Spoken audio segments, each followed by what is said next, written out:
इन समय की बात है। विंध्याचल पर्वत की तलहटी में स्थित एक छोटा सा गांव था, जहां लोग सादगी और भक्ति से जीवन बिताते थे।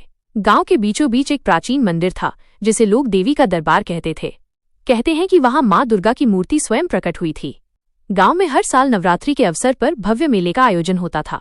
ढोल नगाड़ों की गूंज, दीपों की झिलमिल और भक्तों की भीड़ पूरे वातावरण को पवित्र बना देती थी। परंतु इस वर्ष कुछ अजीब घटित होने लगा। नवरात्रि से कुछ दिन पहले गांव में रहस्यमय घटनाएं होने लगीं। कभी रात को मंदिर से शंख बजने की आवाज आती, जबकि वहां कोई मौजूद नहीं होता। कभी मूर्ति की आंखें चमक उठतीं, तो कभी घंटियां अपने आप बजने लगतीं। लोग भयभीत हो गए, परंतु साथ ही ये सोचकर आश्वस्त भी थे कि शायद मां स्वयं कोई संकेत दे रही हैं।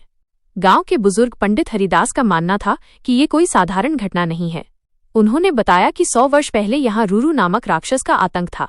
उसे मां दुर्गा ने यहीं पर परास्त किया था, परंतु मरने से पहले उसने शाप दिया था, जब जब इस भूमि पर धर्म का पतन होगा मैं फिर लौटूंगा। नवरात्रि की अष्टमी की रात आई। मंदिर में हजारों दीप जलाए गए। लोग भजन गा रहे थे कि अचानक आकाश में घने बादल छा गए और तेज आंधी चलने लगी। दीपक एक एक कर बुझने लगे।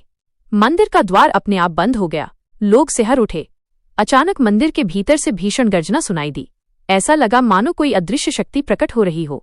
तभी मूर्ति के सामने काला धुआं फैला और उसमें से एक भयंकर आकृति उभरी। लाल आंखें, विशाल शरीर और हाथ में त्रिशूल।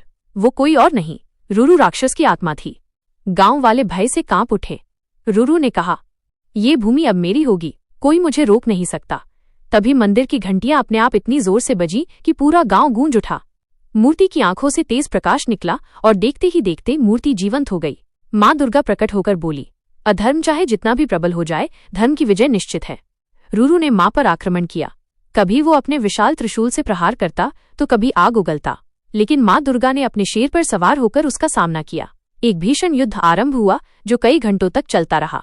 अंत में मां ने अपने सुदर्शन चक्र से रूरू को चीर डाला। जैसे ही राक्षस धरती पर गिरा, काले बादल छट गए और आकाश में उज्जवल चांद निकल आया। मंदिर के दीपक अपने आप जल उठे। गांव में फिर से शांति लौट आई। लोगों ने देखा कि मां दुर्गा की मूर्ति पर हल्की मुस्कान है, मानो वो कह रही हूं, जब जब तुम्हारे मन में भय होगा, स्मरण करना, मैं सदैव तुम्हारी रक्षा के लिए उपस्थित रहूंगी।